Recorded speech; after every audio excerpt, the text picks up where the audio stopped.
From the combined crew of blindandroidusers.com and accessibleandroid.com, it's time for your favorite Android podcast. Kick back now and enjoy another fine episode from these fanboys and gals as they navigate Android from a blindness perspective. And now, here's your crew.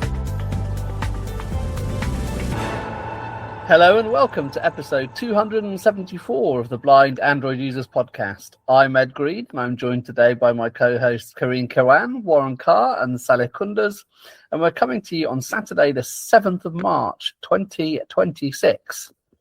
In this week's episode, after any announcements, we'll turn to our Android basics and discuss the Pixel March feature drop and security patch that came as well.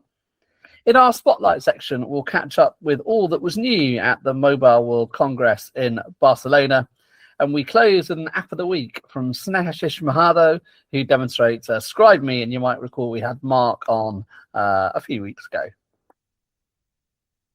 So how are we? Well, probably most important, Karine, how are you? Well, I can consider myself good because for a person who's living in a war zone, being safe is something good. So until this moment, I can say that we're safe here. And I hope that all of this will end soon and everyone stays safe. Yes, very definitely echo that. But I'm very glad to hear, as I'm sure everyone else is, that you are safe. Saleh, how are you? Well, I'm doing well. I really hope this madness ends soon. By the way, out here it's very cold. Like it's 2 degrees here in my place. Just cooling down my home. And was watching some championship games, watching Hull City losing to what was the name of that team? I forget, but they were losing 3-1. No, Hull have been having a good season as well. They're challenging for promotion. I've been out, so I've missed that and not caught up with the fixtures. But Huddersfield did win earlier at 12:30, which was good. Sadly, Tottenham are not doing very well at all. Yeah, that's right. But well, hope that improves. Warren, how are you? I'm doing okay. It's been a very interesting midweek here. So Wednesday it was, my wife was getting ready to head out to work and then went out and the tire was all flat. And now the bad news is that the other vehicle just has been sitting down there for like maybe a year or more. And so the battery in that one is also dead. So it was just a very interesting midweek. And here I had a dental appointment later on that afternoon. And so nice thing about living in a little town, we got one little hole in the wall, mechanics place / little gas place here. So I just walked down there and jumped in his car. We came to my place and he pumped the tire and we were able to head out to my appointment. And when we came out of the appointment, it was back down flat again. So I grabbed a little pump that we have, plugged it into the car and tried to, give it air as much as I could. And we made it to one gas station there in town and pumped it in. And then we dropped it off at the little mechanics place in our little town. And so cutting the long story short is that tire was bad. So we had to just get 2 new tires. So that was my week. And so yesterday we went and picked up the car. So we have it again. So I'm like, you know what? It's time to trade that in, get something different. And it's time to put the battery in the other one as well, because if we had the battery in that one up to par, this wouldn't have happened. How about you, Ed? What's going on with you? Yeah, pretty good. Sounds very annoying about the tires. When you said there was a little hole in the wall place. I thought you were just going to like have put your head through the window of a dentist surgery, and you had a little poke with a stick and gone, yeah, okay. Like With the with hole here. your chin nestled on the window ledge, peeking through like a little archery slit, a little porthole, or you know, one of those things on a ship, or where you fire arrows through, and he would have a little poke, and that would be your hole in the wall dentist. But no, it was the mechanic. Yeah, all okay here, I think.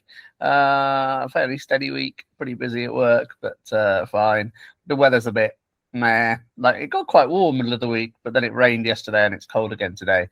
But it yeah, probably got to 65, which is, you know, somewhere around there for early March, which is warm, but now it's back cold again. So yeah, oh, that was nice. Barbecue time. That's what yeah, I call nearly. Now it's sort I of don't know. 40s again today. So yeah. And now, the Android Basics segment. This is a segment where we discuss the things that power your device from behind the scenes. And now, here's this week's episode, Android Basics. And now we move to our Android Basics section. And this week we talk about the March Pixel feature drop, and also there's a security patch as well. Warren, do you want to introduce this one? Indeed. So Google dropped that Pixel drop, which is the quarterly drop. And if you were in the beta, of course, we talked about some of this, but then if you were not, this is your turn because it's here. And if you have Pixel 6 through 10, this is for you. I'm just going to go quickly through what it is that's new in the event that you didn't know, or, you know, just mention some of them. But here's what we got. We got the custom icons. There are 6 styles to choose from, and they'll give your home screen icons a consistent look. Next, new Now Playing app. This is now a standalone app compatible with Pixel 6 through 10. I just hope this, though, becomes something that one could install on other non-Pixel devices. Next, we got SpongeBob SquarePants theme pack. So if you're into SpongeBob, for example, I know kids like that kind of stuff. I know my wife used to tell my kids not to watch SpongeBob. But anyway, so Google is adding some new SpongeBob theme pack here. These can be accessed from the wallpapers area. Next, we got the personal calling card. The personal calling card feature in the phone app on Pixel phones can now be used to create your own personal calling card that shows up to others when you call them. Next, we got Google Messages real-time location sharing. In other words, Google has finally made it possible to share one's location in the messaging app for up to a minimum of an hour. However, you could extend that time by customizing it.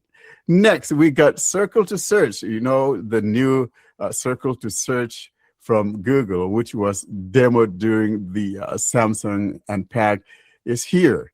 Next, at a glance, this feature has acquired some new features like your commute, sports scores. I'm thinking of Sally and Ed. You guys are into sports here, so you might want to use that. Then we got finance, etc. These features can be on both the lock screen and the home screen in real time. The sports and finance are available on Pixel 6 and newer, but the commute info is only for Pixel 7 and newer. Next, restaurant recommendations with Magic Queue. So when a friend asks you for recommendations in a chat, for example, Magic Queue will try to proactively suggest places based on the criteria from your friend. Next, we got Gemini order groceries and cars. Gemini can now order both groceries and ride shares vehicles for you. So if that's what you want, you can do that.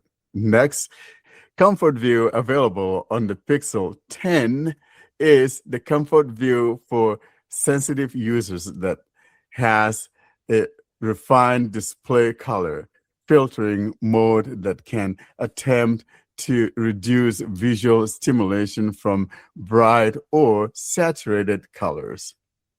Next, connected cameras support for new cameras. You can now connect your Pixel to camera applications as well as DSLR cameras through the use of a cable. So, for example, UVC devices only.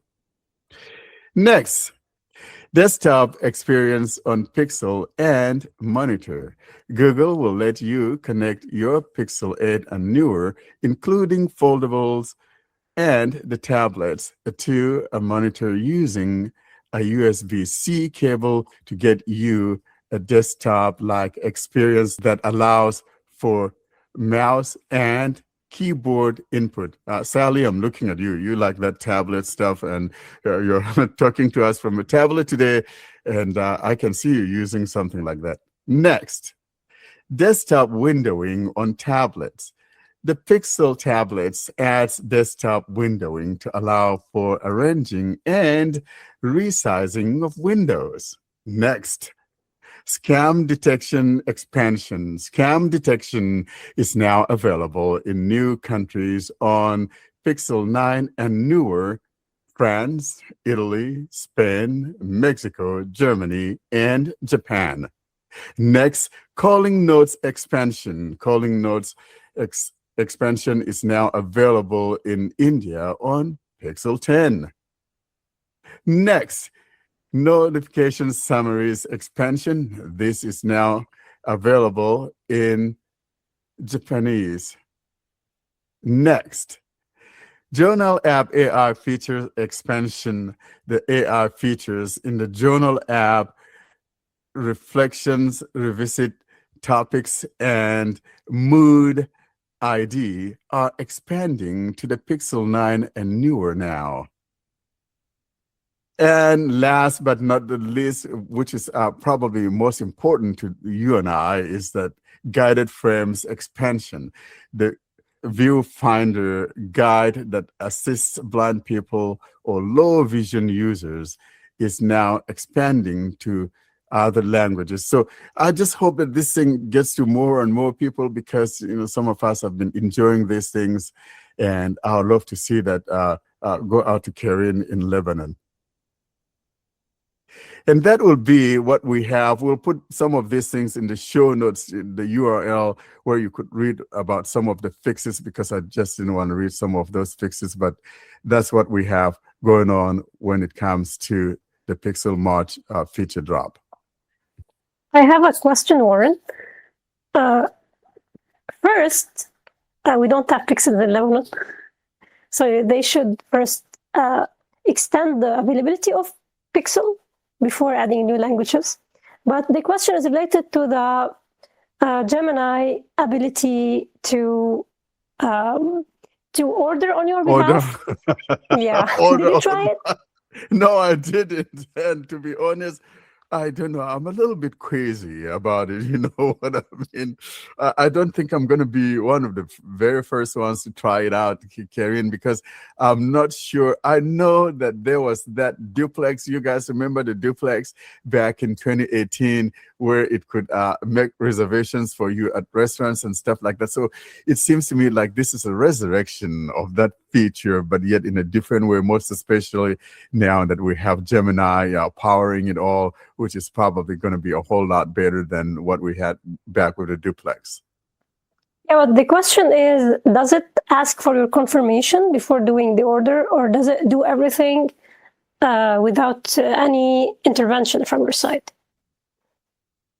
I would like to think that it will ask as to what you want, or you tell it what you want, because it's not going to know that I want to get. You tell it what you want, but the thing is, now you said, hey, order, for example, order something from that restaurant, from for example, apples whatever. for Karin. Yeah, for example. Then does it? Does it do everything and then you just it tells you that order is placed. Okay, we are assuming that it has all of the information. Or does it ask you, okay, I'm going to do this and that, so is that okay? And then you say, yeah, go ahead. So this is the point. Yeah, so I'm thinking though that once you give it the list, it'll just do everything for you, based on where you're shopping at. For example, I know that we have Walmart that we order from, so we don't go to Walmart often like we used to, most especially when it comes to groceries and things of that nature. So I'm going to see if I could have Julia try to use it, on her account, and see if that would work, because like I said, I haven't tried it yet, so I cannot say for sure. But I think based on maybe what it sees that you have, I think it should be able to just do your normal, usual stuff, or after you told it what you want, I think it'll do it, because I mean, it's not like you're going to be interacting with anyone. It just grabs what you're looking for and just sends it out. What if it misunderstands what you want to do, for example? I guess it'll just only add them to your cart, I think, nothing more. And you have to do the checkout. I think this is the case. Well, no, it should be able to do the checkout for you. Well, I don't know. All this I'm just assuming, but my thinking is that once you feed it the info that it needs, then it's just like once it gathers all that it needs to have in the cart, and then it just tap on that submit by itself. I mean, so I'm thinking the same thing with a ride share. It'll do the same thing. Yeah, if you try it, let us know.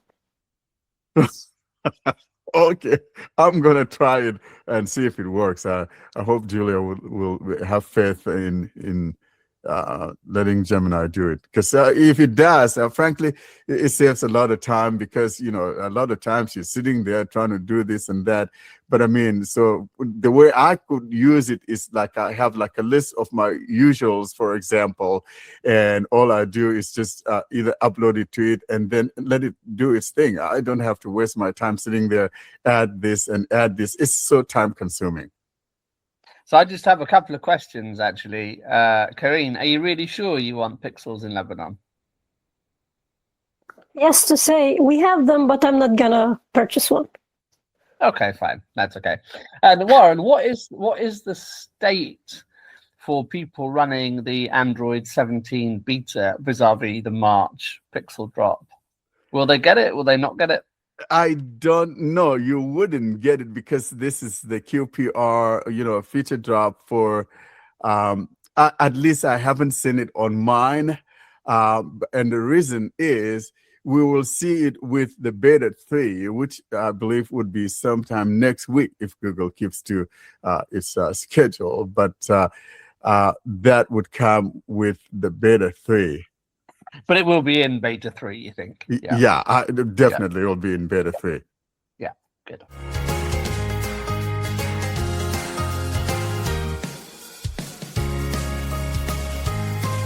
Welcome to the Spotlight segment. This is a segment dedicated to interviews with developers or interesting happenings in the world of Android. And now for this week's episode, here's your Spotlight.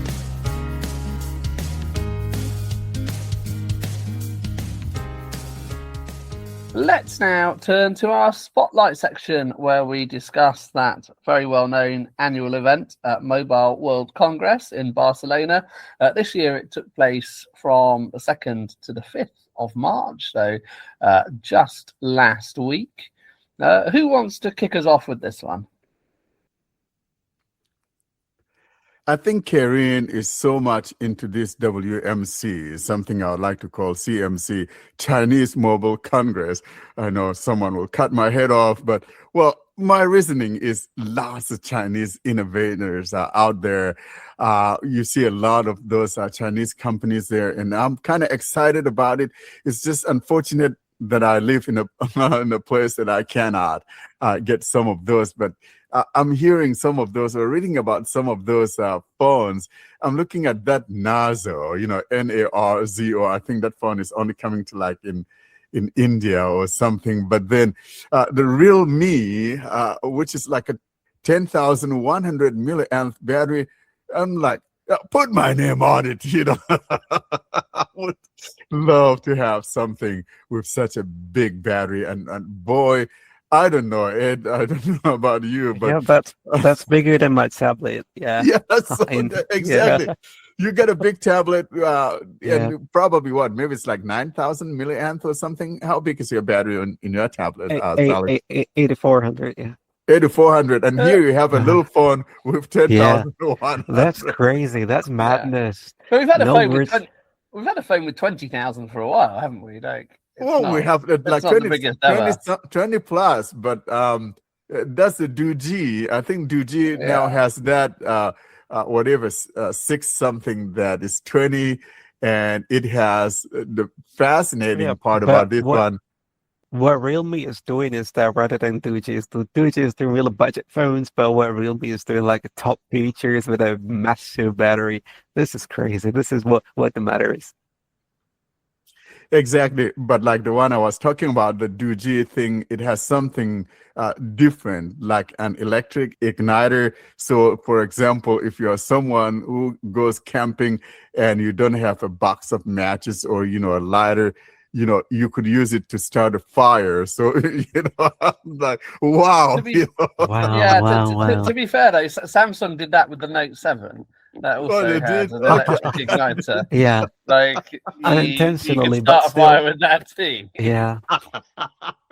I love that because I mean, just imagine you're out somewhere in the woods and someone forgot to bring the box of matches, or you don't have someone with you that smokes and doesn't have his Yeah. lighter, and you got your phone and So you you pop get that, your phone out. yeah, Here's my phone. I can do it. It's a yeah, lighter. Oh, and you just that's so light up. brilliant. I love it. To be honest, I Warren, wouldn't mind getting you that. you and I need those phones. So give us those phones, I right? know, and it has Well, a big, projector, or it has Yeah. the flashlight is just big. I mean, it's not a puny Yeah. thing. It's a Yeah, huge one. Yeah, huge flashlight. yeah, and the good thing about that is, like, it means things have come full circle. So you used to charge your phone off the cigarette lighter socket in your car, and with this, you can light cigarettes off your phone. I think that feels neat to me. It feels like the circle of life is closed on that particular issue. exactly. And most importantly, when you can use it in charging your other devices, I think that is so neat. With that 20 milliamp battery, you could charge other phones. Got your little puny phone out there is dying. Here, let me give you some juice. So I think I'm loving this. Maybe I'll look it on Amazon. I think it's like 399. I don't remember the pricing that I saw on it, but frankly, I wouldn't mind getting that just for giggles and just try to unbox it, see if it works or not, accessibility wise. Sally, was it you and I that got the Doogee some years ago? I don't remember who it was. No, it wasn't me. Doogee. Yeah, they sell phones like here in Turkey, but not that big battery phones. Only like budget phones. Yeah, but small I mean battery, the yeah. accessibility. I think there were 2 of us that we got it. I think Gary got it too. At the time, it Yeah. was 256 gigs, and that was a Wow. big thing at the time. Wow. But then Wow. after updating it, the accessibility got broken. I think it was my friend Farhan in Pakistan. That's right. I know this was my fault, but we should probably try and get back onto Mobile World Congress, shouldn't we? Because this phone was not, in fact, released at Mobile World Congress. We were on the Realme before I sidetracked us, weren't we? And other interesting things. Tell us more about the Narzo phone. What was that, Warren? What's good about that? So the Narzo thing, like I said, I think it's only available in India. And I'm trying to remember who the manufacturer is. Is it? I want to say it's Honor. Maybe it's not Honor. I don't remember. No, who it is, but- isn't the nozzle from Realme? Is that the Yeah, one from Narzo's Realme? from Realme. Yeah, it's from Okay, yeah. Realme. So Yeah. that's it. That's the Narzo from from Realme, Yeah, and that's it's the one Realme. with the 10,100 milliamp. So the one I'm saying that's also just available in India is the Honor 6 Lite or something, and also has like maybe 6,500 milliamp battery. Oh So wait, the it's just 600 Lite. As far as I know, yeah, they have released it, but not in the MWC. They also released the V6, the foldable one with the biggest battery for the foldables. Yeah, this was the start of the show. Actually, although it was Yeah. released before the show, actually it was released on March 1, but it's considered also I mean, I related, really yeah. want to try one of those phones. I mean, yeah, they're good for like it's really big for the size, like when you unfold it, but still has a really slim build and also really big battery, considering for like a fold phone. Yeah, and Samsung and Pixel have to think now Yeah, to do exactly. something. Yeah, They because need to do about it. exactly. I don't know what the problem is when it comes to both Google and Samsung, for example. It seems like they're kind of afraid of the big battery or, whatever the case may be. Yeah, Frankly, here, what we want is the battery, right? I mean, if I have yeah, a great phone and the battery is not, holding on for a good yeah. period of time, then, So that great phone is useless, right? here's where the problem lies. I mean, we as a blind people, we use like a non-stop audio playback on our phone, so that really doesn't help with the battery. Like we don't get the exact battery lifetime when we are using with a screen reader. So we really need a big battery, and they don't want to do this just because they are scared of the scandals, like when Samsung faced years ago. Uh, Most famous Chinese brands are now with a silicon carbon pill, like with the batteries, but Samsung and Fruitwell, they are not doing it just because they are scared and they want to swim in the safe waters. Talking about Chinese and moving on to OnePlus with that OnePlus 15T. I mean, a smaller phone, in today's language with 7,500 milliamp battery, and then here I got my Pixel 10 Pro XL, which is bigger, or maybe Samsung 26 Ultra, which is bigger, and Yeah, coming in with a puny battery. And look at that thing, yeah. 7,500 milliamp. I don't want to accept this. I don't want to say, okay, I'm good with the Samsung 26 Ultra. Like when you've seen other flagship devices from those Chinese manufacturers, they're really doing that they're at their best. Like speaking of features, they're really well built and well structured. The build is nice. The overlook is really good when you touch the phone. It's big. It's big but still so slim, and the battery is really big. But Samsung is doing the same thing for years and nothing is changing. Like 22 Ultra, 23 Ultra, 24 Ultra, 20, 25, 26, nothing has changed in terms of battery. Like, yeah, no words to say. Though I'm a Samsung fan, I should be honest here. And the surveillance software on those Chinese phones is absolutely amazing as well. Knows exactly where you are and can hand all your data off, which is probably why it wants such a big battery, so it can sustain that whole harvesting of your data for that much Oh longer. boy, Ed. Oh boy, Ed. Yeah. Well, are you confident that other companies aren't also having backdoors, and that other I think countries? all of them they do it. Yeah, Yeah, and some way or the other. there were things, and people already know the whistleblowing that happened. And actually, I'm not going to talk about politics here, but we all know that Yeah.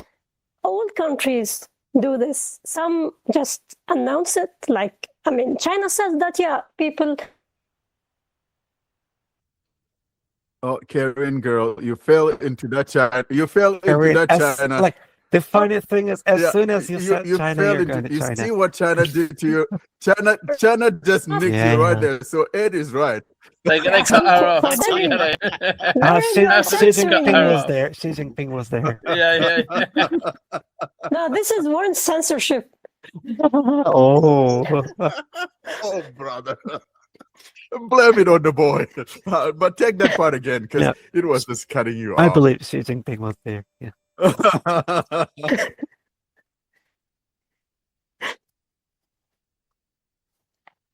Yeah, now seriously. So when we talk Now, about, can you yeah, so when we talk about all these things, Karine, yeah, it just one has to decide who would you rather hand over your info to. Are you gonna hand it over to China, or are you gonna hand it over to someone closer to you? For example, if you have a Samsung device, for example, I don't know that Samsung collects anyone's info, but yeah, well, they may do. But would you trust Samsung with yours, or would you rather trust some company in China that you have no control over, that you cannot even sue or whatever? I don't know. So it's a toss up.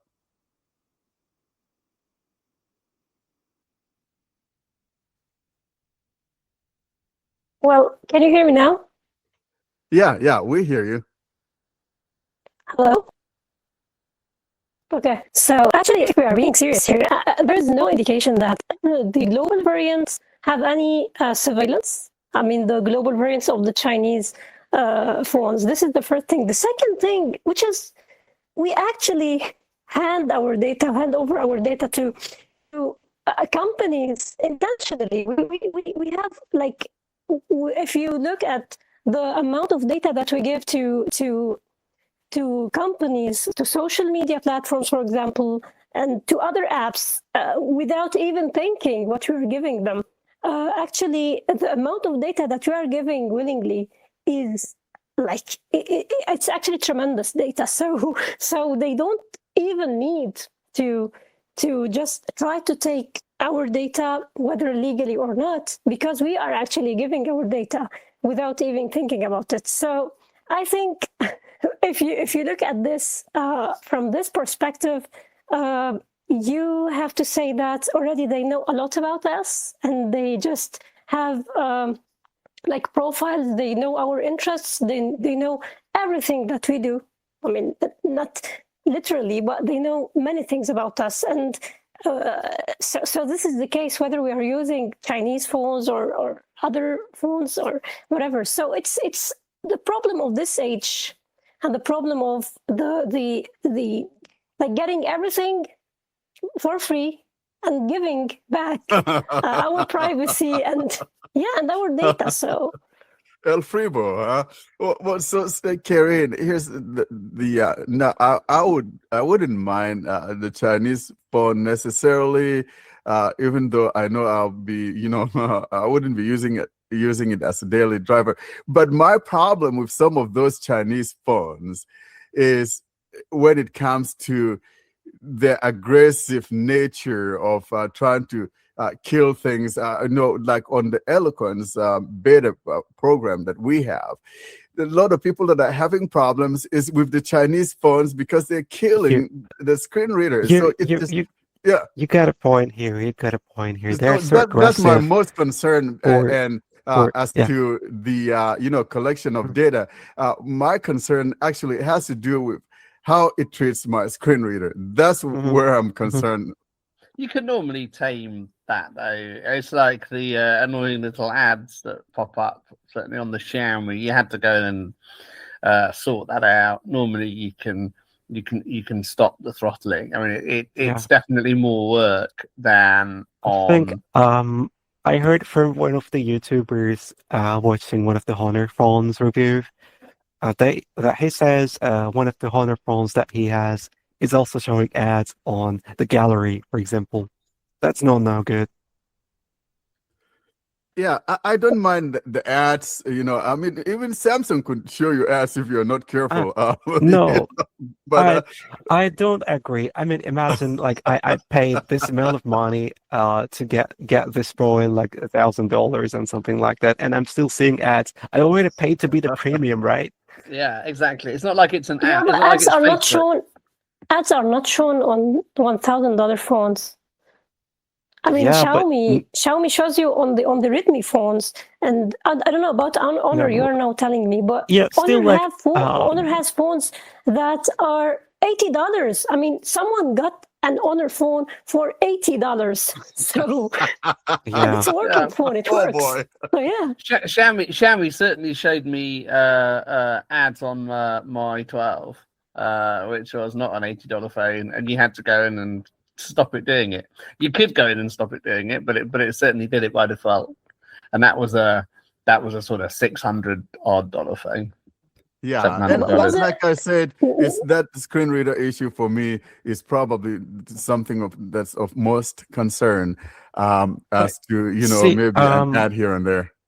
Let me explain. Here in Turkey, those Chinese phones are really like so popular, and one blind person when they want to get their phone, they want to know like if their screen reader will be killed or not, if it's going to be alive or not. Like asking a lot of communities, are you using that phone? Are you using Xiaomi? Are you using Honor? Are you using Redmi? Are you killing my screen reader? If so, I'm not going to buy it. If yes, if it's going to stay alive, yes, I'm going to buy it. That's the thing goes here. I mean, we are not certain about what's going to happen when you buy one of the Chinese phones. This is a big problem, in my opinion. That's why I'm still there's going a lot with of Samsung. ambiguity going on there, and exactly. You don't want to buy something and then you figure out it's not working well with your screen reader. Kudos to them for doing really great job and pushing other manufacturers like Samsung and Google to do the same. But something is not working right. Exactly, that's the problem. Yeah, but if more users use this phone and are able to report issues, I think there could be, at least a possibility for change. Yeah, exactly. 100% agree with it. But the thing is, they don't want to take their risk. No, but like, okay, somebody's buying that phone. Okay, he's okay with it. The next version, the next edition of that phone is going with something that's broken. So nobody wants to suggest that phone.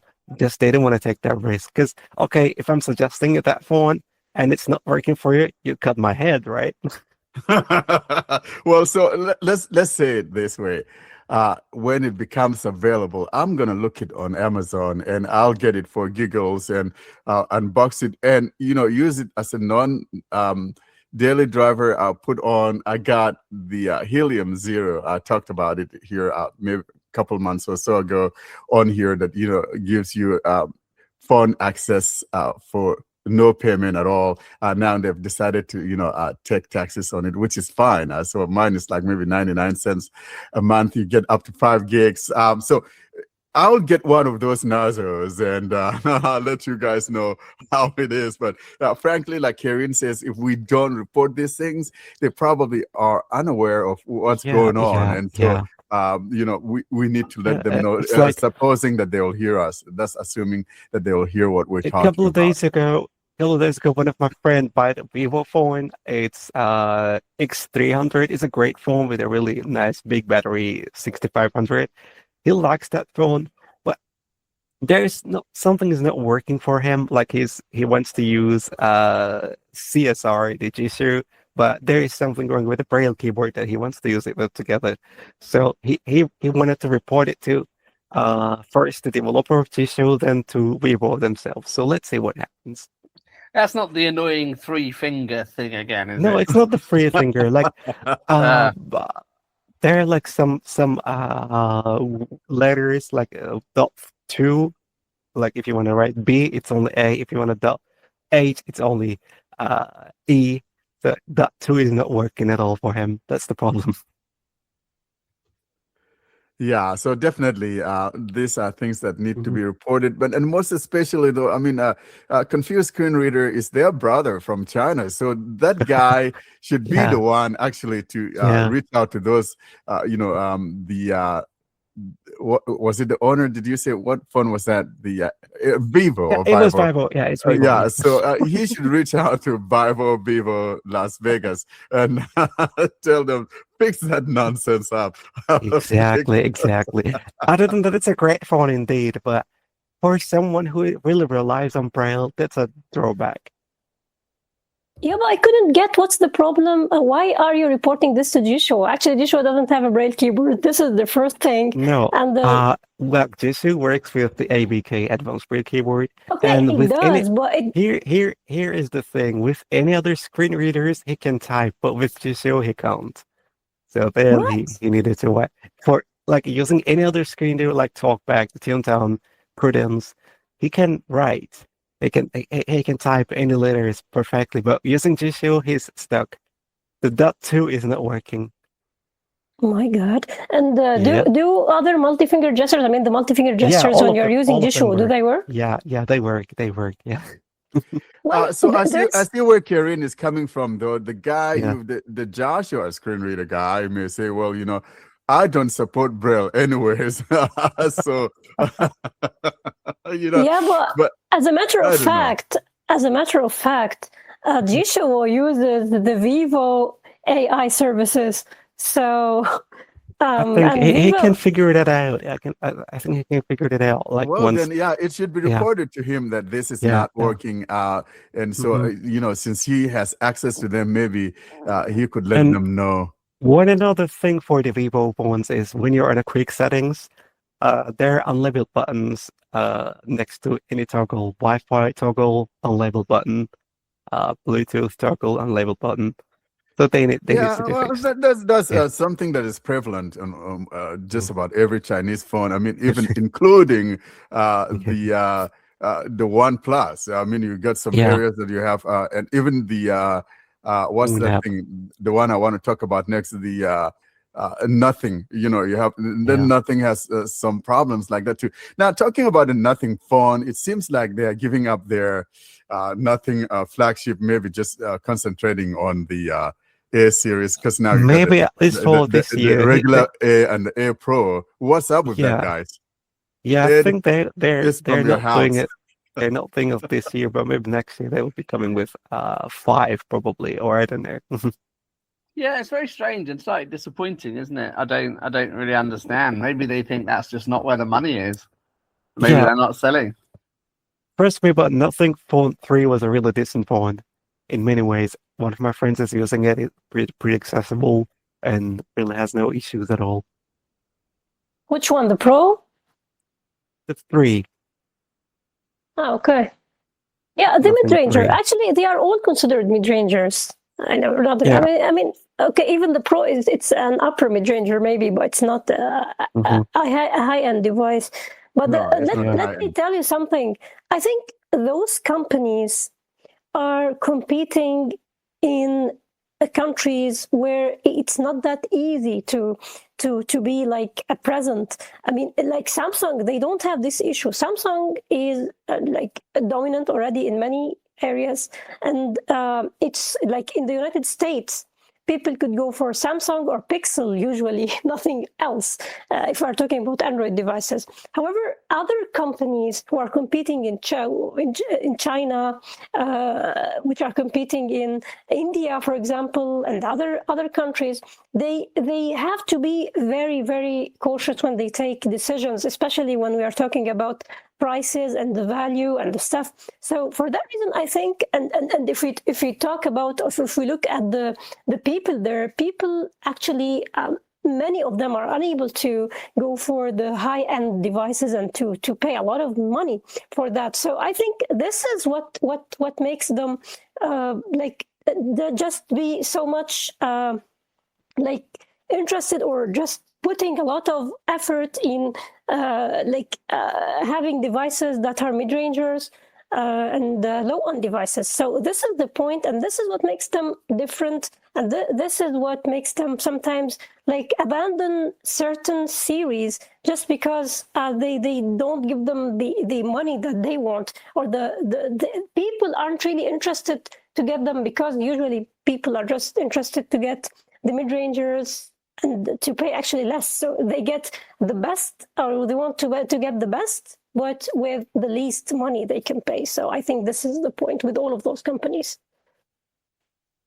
You totally make sense, Karen, and most especially when we're talking the Nothing phone here. I mean, the Nothing phone, let's be honest, has never been like a flagship phone. In my never to be humble opinion, even the regular Nothing phone was just a glorified mid-ranger. So as you indicated, most especially here in the States, people going in to look for an Android phone, they're going to be looking at Samsung most especially, or at sometimes maybe Pixel phones.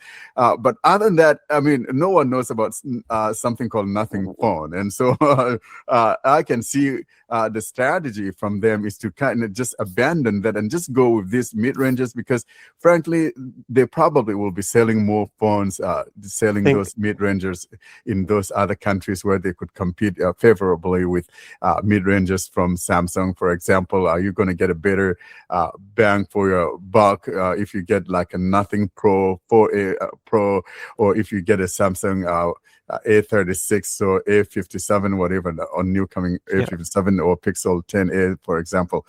So yeah, I see where the strategy is.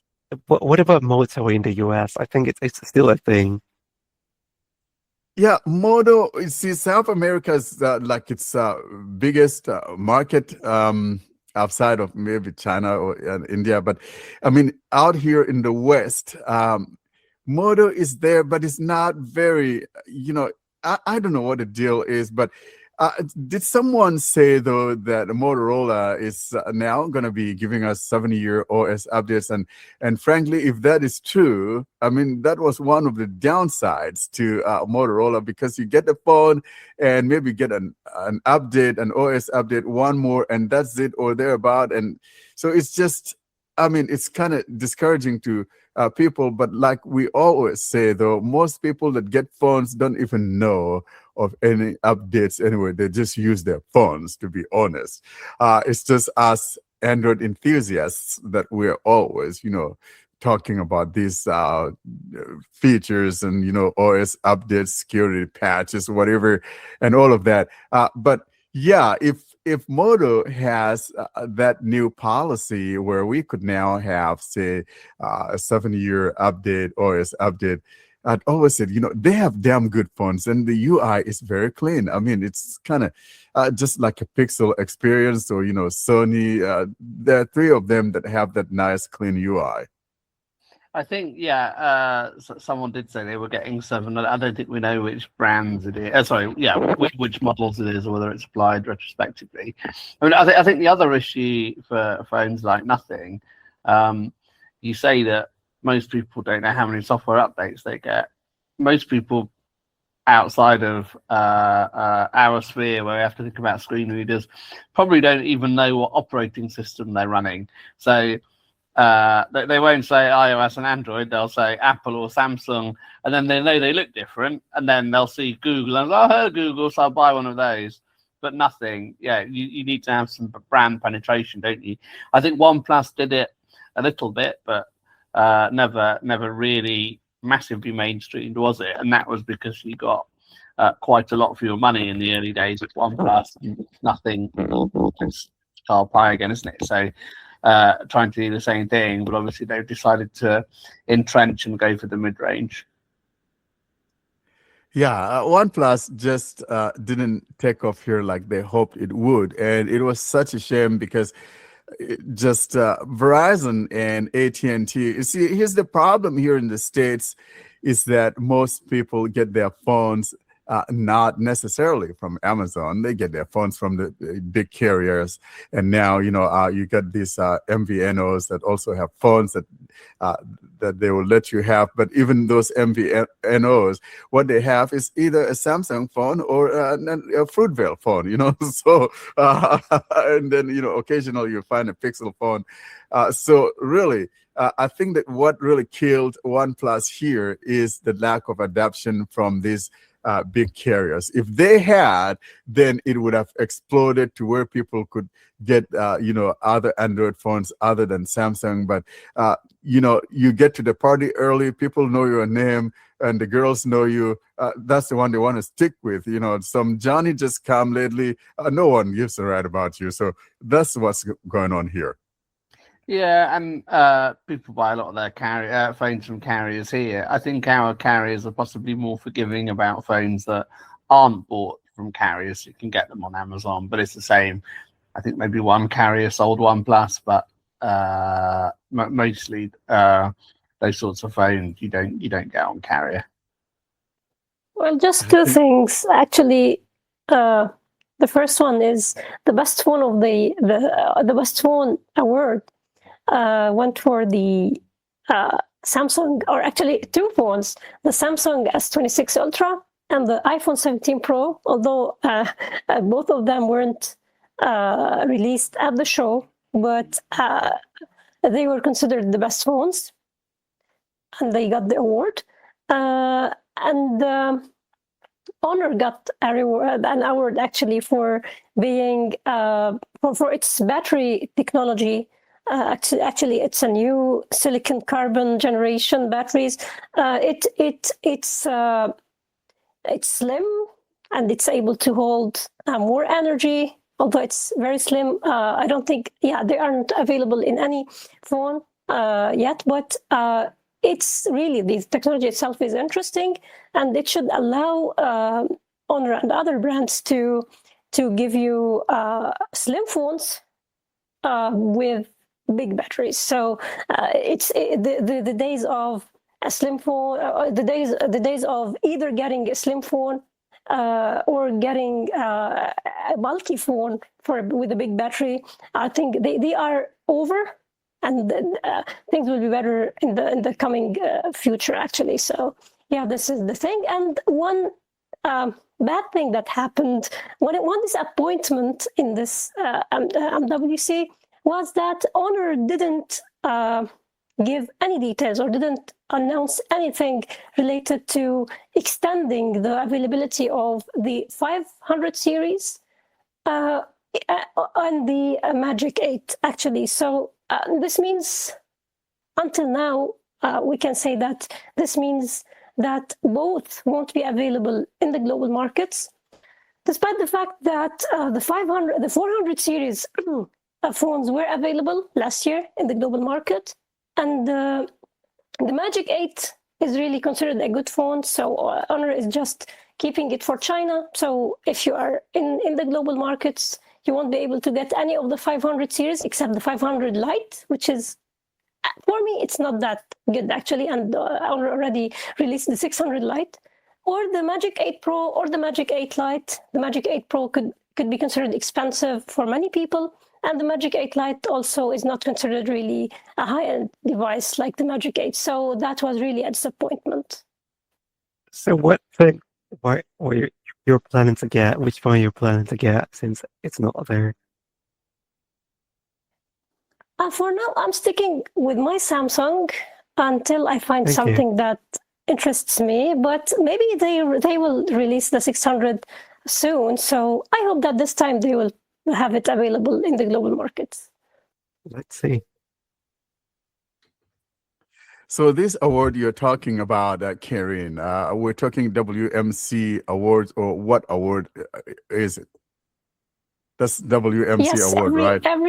MWC, they have awards every year in certain, like for certain things, and they have the best phone of the year.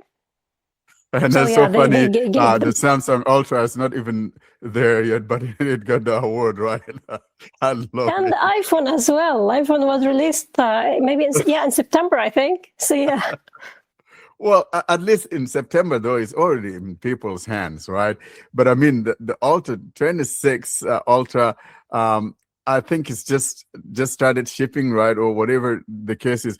But so this goes to prove what we were talking about, right? Most people, when we talk Android, you know, are thinking Samsung because they're everywhere. And to be honest, based on how many different models they have, I mean, those guys, I mean, they had to cut down.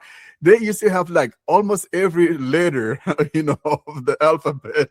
They had fonts for every alphabet, you know, they had like even D and E's back in those days. And this, I think they still have the F series and the M series. So, I mean, these guys, they just have too many phones, to be honest. So no matter where you live at, no matter what your budget is, there's bound to be some kind of a Samsung phone that may fit that budget of yours. And that's one of the reasons why they've become so ubiquitous just about everywhere, you know. So I can see them getting that award without it even being there.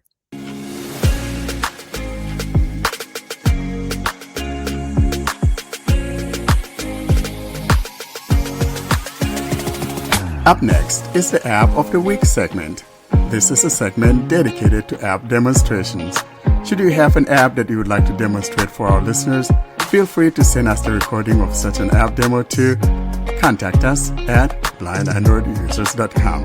And now for this week's episode, here's your app of the week.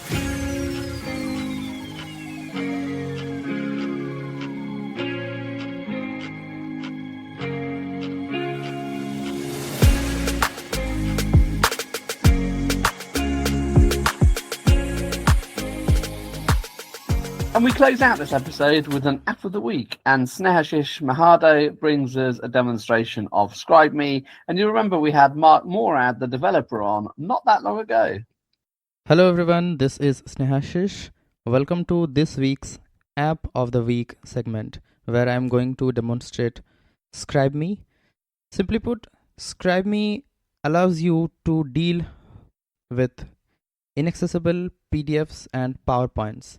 In addition, it has the feature of live assist and snap and scribe, which basically the equivalent of Be My AI or something image description functionality can be found on other AIs.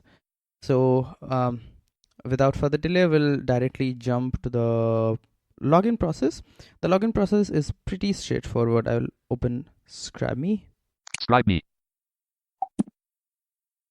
ScribeMe.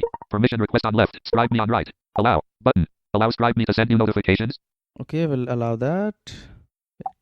ScribeMe. Welcome to ScribeMe. Now we are on the welcome screen. We'll swipe right. Log in to continue. Enter your email. Edit box. So excuse me, we'll enter the email address, and next we'll enter your password. Log in button. We'll click on login.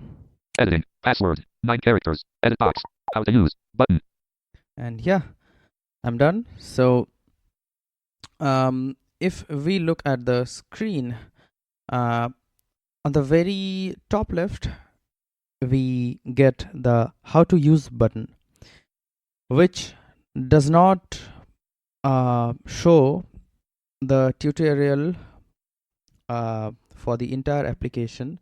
Rather than it shows the tutorial based on the place where you are. What I'm basically referring is, if we go to the bottom of the screen, we will see some 5 tabs from left to the right. Selected. Home tab 1 of 5. Button. This is the home tab where I'm in. Snap and scribe tab 2 of 5. Button. Snap and scribe. This is the image description tab, you could say. Live assist tab 3 of 5. Button. We have the live assist. Upgrade tab 4 of 5. Button. Upgrade. Profile tab 5 of 5. Button. Profile. So if I click on how to use button, it will give me the instructions on how to deal with the functionality available on the home tab, such as home information, back button, and then if I swipe right, home information. The home tab lets you upload any PDF or PowerPoint file and ScribeMe will scan it. Once you upload a file, ScribeMe will start the scanning process, extract the text, automatically label headings, lists, tables, and generate detailed alt text for all images detected. So I think most of the OCR applications do not have this capability of like grabbing all kinds of formats, which are pretty helpful for the blind people in order to navigate through a document. So you could also read the rest of the functionality available on the home screen. I'll just press back here. Back button. How to use button. How to use button. And then we have selected PDF tab 1 of 2, PowerPoint tab 2 of 2. 2 sub tabs which are PDF and PowerPoint. Now, to be more honest, I do not deal with PowerPoint documents, so I don't know how it should be look like, but I got the same kind of result which I get by scanning a PDF. So the next of this PowerPoint tab, we have this upload PDF button. Upload PDF button, which will basically open the root directory, and then we have this Scan file button. scan file button, which I will not click on. What I will do is I will go to WhatsApp, because I'm pretty sure that there I will find any notice or anything else which will contain some tables, lists, and they are also copyright free materials. So here's the documents, which is titled as paulscience.pdf. 12:34 p.m. It Scene. has a caption, but don't get confused. This is the actual file where I have to be, or where the focus should be, and we'll have to Type in focus delay. Actions. perform the actions. View contact. Enter. Verify. Reply. Star. Info. Delete. Copy. Share. WhatsApp on top. Share on bottom. Whole science syllabus. ScribeMe. And we'll share that on ScribeMe. ScribeMe. How to use. Button. Now if we look on the screen, we will see the name of the PDF, Whole science syllabus.pdf. Button. and then we will get the Scan file. Button. I will click on the scan file button. File reader. Back. Button. After scanning the file, it will take us to a new screen, which is titled as file reader, and the focus will be on the back button. So this is basically the screen where you will see the scan result, just like in the form of a web page. It will be on web view. If I swipe to the right, File reader. Heading. Copy. Button. we can copy the text. Share. Button. We can share the text, but for better reference, it would be shared as a Word document. Web view. And after that, we will get the textual content. Page 1. RBU/pol.sc/4- semester. And this is all about the tables. Rows and columns.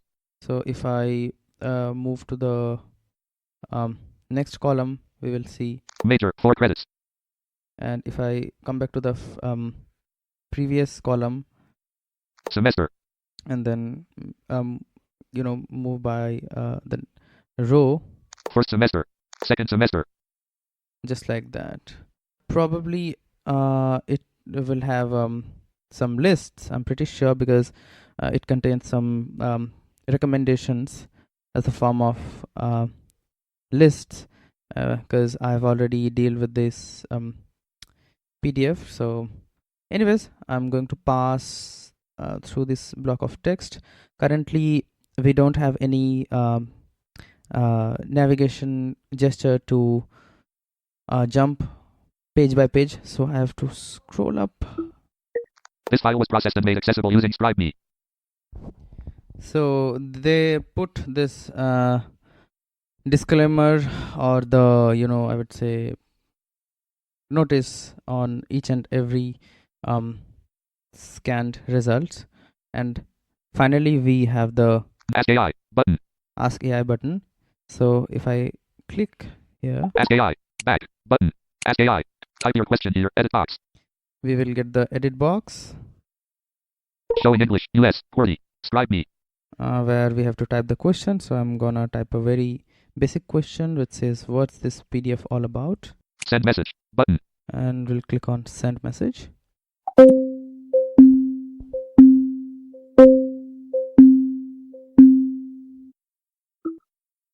So it gave us the answer. ScribeMe AI. This PDF contains the curriculum and syllabus for a 4-year undergraduate program in political science. It covers. And so this is all about the file reader, or the screen which contains, or which will contain the scan result. We'll click on Back. Button. back button. Ask AI. Button. Back. Button. Alert. Upgrade. And here's the pop-up to make a subscription. I will simply click on cancel. And a quick tip: if you use the back button provided by this application, which can always be found on the top left, you will get these alert. So I recommend you to use your native back gesture. Cancel. Back. Button. File reader. How to use. Button. Okay, then next we have Snap and Scribe. Tab 2 of 5. Button. Snap Window. and Scribe. It is pretty similar to like Be My Eyes or anything else. Let me go there. Snap and Scribe. Tab 2 of 5. Alert. New feature. Heading. And as soon as I clicked on that tab, it put me on a new feature heading, which says ScribeMe can now recognize faces, making it easier to identify you, your family, and your friends whenever they appear in a photo. So okay, sounds great. Try it. Button. Not now. Button. I will click on not now. Selected. Snap and Scribe. Tab 2 of 5. Button. What does this mean is that you can teach faces so that whenever it will detect that particular face on any photo, it will name that person instead of saying like common nouns like a man or anything else. Now we have some features here. Recognized people. Button. At first we have recognized people, where we could like take a picture directly within the app, take a picture from our phone's camera, or choose an existing picture. And again, something here which makes this app pretty interesting, which is will show you People. Back. Button. Alert. Face recognition consent dialog. So we have this face recognition consent dialog, which more or less about that you must have the permission of that person whose face you are going to put here. I will click on I understand and confirm. Button. this button. People. Back. Button. You can definitely read the dialog by the way, or the privacy thing. So People. Heading. Recognized people. 0 of 10. I think on a free account, since I'm using a one, we can recognize up to 10 faces. We can teach up to 10 faces rather than. So No people added yet. it says no people added yet. Add person. Button. And okay, so we have only add person option. So if I click here, Alert. Add person dialog. Add person. Heading. Enter name. Edit box. we can enter the name. This time I will enter mine. Showing English. US. QWERTY. ScribeMe. Okay, then we'll Cancel. Button. Next. Button. click on next. Select image source dialog. And we are on select image source, where we will have some 3 options. Select image source. Heading. Guided camera. With voice guidance. Button. Guided camera with voice guidance. It's pretty useful. I don't know whether the picture which will be taken by this application can also be shared on other platforms or not, but if it can, then that would be marvelous. So basically when you will click on this button, you will have your copy of ScribeMe asking about whether it should take pictures or all these things, permissions, and then you are good to go with the voice guidance. Camera. Button. Camera button will launch your phone's default camera. If you are partially sighted, or if you have someone sighted acquaintance with you, then you could take help of that person to take the picture of that, or if you could tell that person that, hey, you just could take a selfie so that I can teach this app your faces. Gallery. Button.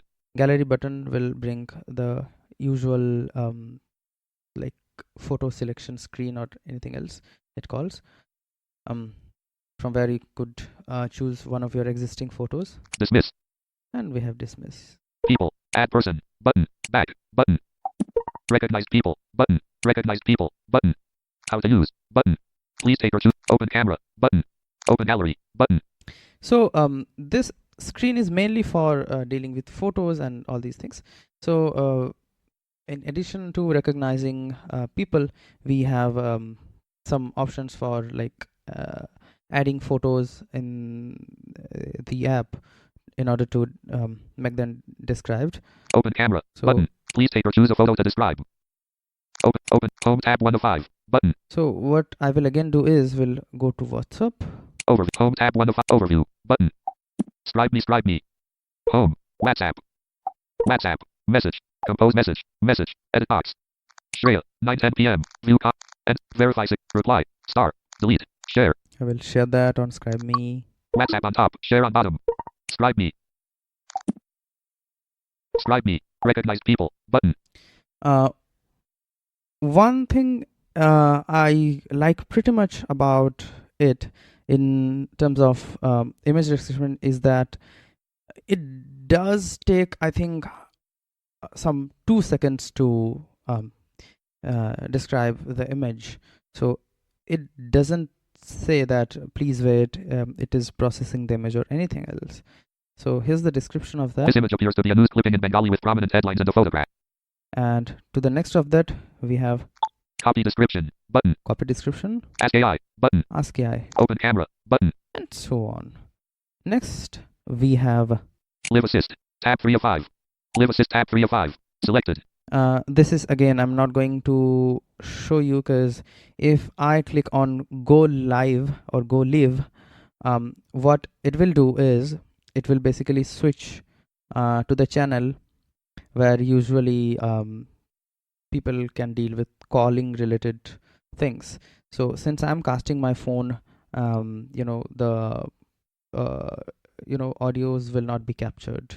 What I would like to mention here about this feature is that, like in other AI tools, you need to ask again and again what's happening or what's changing on the surroundings. Here you don't have to ask that. You just have to move your phone slowly and it will detect all the changes. So go and check it out and feel free to make a comment. Upgrade tab 4 of 5. And then Button. we have upgrade. Upgrade tab 4 of 5. Selected. This is all about upgradation. It has 2 plans. Monthly currently selected. The monthly plan is selected currently, which is something 2,300 and something. Yearly. Button. And yearly. 21,300.00. Okay, so this is the price range according to the Indian currency. You guys could check what's the price on your own currency. And then we have kind of similar benefits on these 2 plans, which are Save up to 20%. this is just for the yearly plan, by the way. Access Live Assist with no timeouts. Okay. Upload 100 files per month. Upload larger files. Describe 6 photos at once and snap and scribe. Ask unlimited questions about any document or photo. Subscribe. Button. And we have subscribe and all these things. By the way, I should have mentioned it before. It is also available on the how to use button under the home tab. That is, ScribeMe can only scan up to 10 pages of one document on each day. So for example, if you upload a 50-page PDF, the first 10 pages of that document will be scanned if you are on a free account and haven't scanned a single file on that day. If you are on a subscribed account or on a premium account, you will get the above mentioned benefits, but it will scan up to 400 pages for each of those 100 files. So yeah, this is all about the upgradation tab. And then finally we have Profile tab 5 of 5. Button. profile tab. Let's click here. Profile tab 5 of 5. Profile. Heading. sh_r3 ads manage profile. Button. This is my name. So let's click here to manage the profile. Manage profile. Back. Button. Manage. Name. SH_R. Email. Snehashish Mahato 200. Age. 24. Change password. Button. By the way, when you will log in on it for the first time, it might ask you for the age. So I'm pretty sure that this might be optional. Anyways, I don't know why I gave it, but let's keep it aside. Log out. Button. Delete account. Button. So we have these options, logging out and deleting the account and stuff like that. Back. Button. Profile. SH_R. File history. Button. File history is the place where you will find all of your scanned files and all these things. So file history. Back. Button. Here you will get a search option. File history. Search. Edit box. Unlabeled. Edit box. Whole science syllabus.pdf. And if I long press on this file. Alert. Delete file. Are you sure you want to delete this file? Cancel. Yes. Yes. Button. File history. Back. Button. So this is all about the file history. Profile. File history. Subscriptions. Button. Subscription will reflect the mode of your account. Settings. Button. Settings button. Here you will get a couple of options. Settings. Back. But settings. Checked. On. Enable haptic feedback. Switch. Haptic feedback will make the vibration while the document will be scanning. Off. Checked. On. Enable processing sound. Switch. Okay. Off. Dark mode. Switch. I don't know why I have turned it off. On. Language. Heading. Language. It is divided for several features. App language English. Button. This is the app language. Snap scribe. Heading. Image description language. English. Button. This is the language where the image should be described in. Live assist language. English. Live assist response speed. Fast. Button. So this that was the language in which the AI will respond. You will interact with the AI, which is English as default. Response time, which is fast as default. Live assist audio. Heading. And we will have some devices. Voice number 1. Voice number 2. So voice number 3. Lena. Double tap to listen and select this voice. Button. Voice number 4. Leo. Double tap to listen and select this voice. Button. So as soon as you will tap on it, it would be selected and played simultaneously. Voice number 5. Voice number 6. Okay, let's back from this. Back. Button. Profile. Settings. Contact us. Button.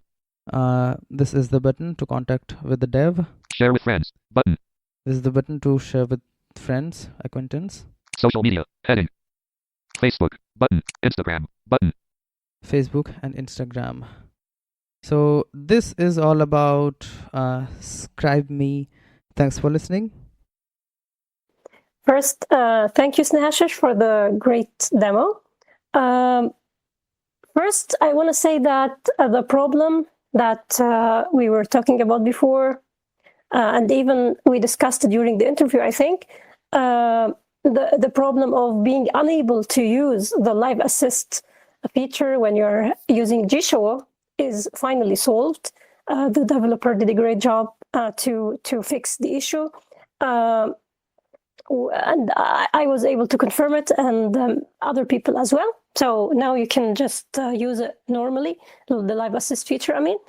The other thing, actually, this app is really good when it comes to the ability to scan documents.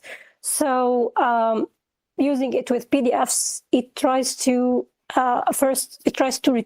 retain the format, and it tries to describe all of the images that are found in the document. So it gives you the available text, and it gives you a description of any image that it can find.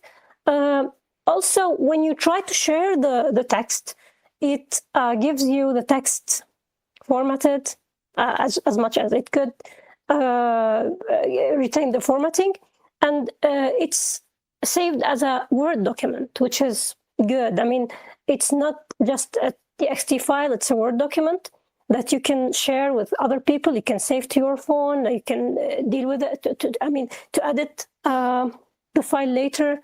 Of course, not using the app, because the app is not an editor, but I think this is one of the best apps when it comes to OCR. However, this comes at a price actually, because you have to pay $20 for the app. At least here in Lebanon, the subscription is $20 per month. It's slightly expensive, especially if we see, if we try to look at other subscription models. ChatGPT asks you for $20, Gemini asks you for $20. And if you are trying to compete, you should be at least giving people the subscription for less expensive price, because you get more when you go for ChatGPT and when you go for Gemini. However, something I have noticed is that those, or at least I tried with Copilot and I think I tried with Gemini, you usually can't get, at least I tried with the free one, but something interesting happened with Copilot. It refused to scan the PDF and give me the results because it's a copyrighted material. It's considered a copyrighted material. So if other models have the same issue, here comes the importance of having something like ScribeMe. But I think ChatGPT or Gemini could just let you scan the PDFs and give you the text that is present. So for this reason, I think although the app is really great and it has some good features, but I think the guy Mark should just try to think about the prices slightly and to try to make them slightly cheaper just to be competitive, and so people don't say, okay, I can just go for GPT Plus, or I can go for Gemini Pro and not pay for this application. Or the other thing he could allow you to do, because I imagine all of the costs come from AI, is he could allow you to use your own AI key. So whatever engine it is he's using, is there a way that he could let you buy your own AI key instead of him paying the server costs? That does a bit depend on obviously how the AI is implemented, so it may not be technically possible, but obviously you can buy, as well as having subscriptions, you can buy keys for ChatGPT and Gemini to use them in other settings.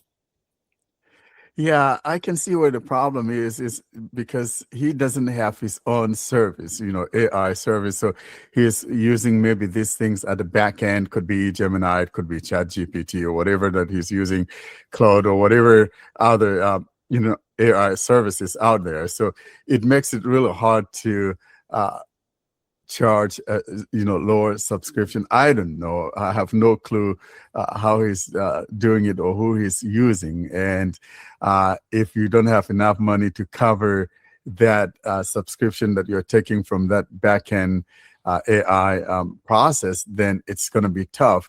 But so, Karen, does it retain? I know you and I, we always talk about the retention of embedded URLs and all of that. For example, so if say it extracts something in a PDF format and saves it as a Word document and has embedded URLs, have you found out if it retains those, or you haven't had a document that contains such embedded URLs? Actually, I haven't tested this, but the thing is that first it displays the text on the screen, so you can read it. And if you want to share the text, you can just share the file, which is, as I said, the Word document file. But if already the links are available and the headings as well. So this, if we are talking about the file, this will depend on the viewer or the editor that you are using. So for example, if you take the file and use it with Microsoft Office, of course, the Windows version, not the terrible mobile version. So if you use the Windows version and you just open the file there, you should be able to find the headings. You should be able to navigate them. You should be able to find links as well. So for example, if you're an NVDA user, you can just use the browse mode and navigate the headings and links. So I think this is not a problem in this case, but if you're asking about the screen itself, I mean, when the text is displayed, I should test that and I'll report back. Well, thank you so much, Mahato, as Karen said, and we're looking forward to more. And so I'll shout out to you and to any of you out there, guys. Send us your demos. Let's make this something that we're all helping out. So if you have an app that you really like and would like to share it with us, just go ahead and record it and send it to us. Or if you, whatever, want to just reach out and come and talk about it or whatever, that too is okay. But if you have an app that you really like, share it with our friends or share it with everyone, our listeners, by recording a demo of that app. Yeah, please do, and thank you again, Snehashish, for the demo.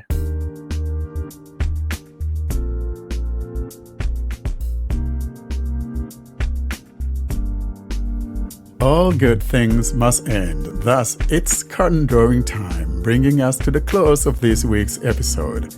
Coming up, though, we give you information on how to get hold of us.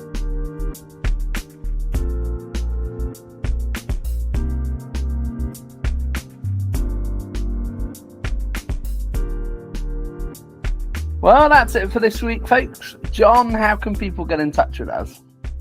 To contact us, simply send an email to contactus@blindandroidusers.com. If you'd prefer, you can leave a voicemail by calling +1 307 202 9797. You can join our mailing list by sending a blank email to blindandroidusers plus subscribe @groups.io. You can join our Facebook and Telegram groups or subscribe to our YouTube channel using the links in the podcast show notes or YouTube video description. And you can find all of this information and more at our website, blindandroidusers.com. Well, we're all done here. Say bye-bye to the nice people, everybody. Bye, everyone, and thanks again for listening to us week in, week out. And as always, we're looking forward to seeing you guys. And you know what I say, keep that home fire burning. Thank you for listening. Stay safe. Thank you for listening, guys. Have a great day. Thanks very much. See you next time.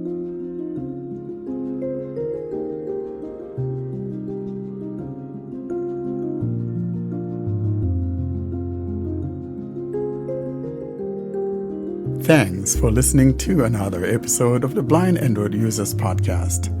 Until we see you next week, don't forget to leave us your comments and suggestions via our email contact or using any of our social media sites. Have a great week.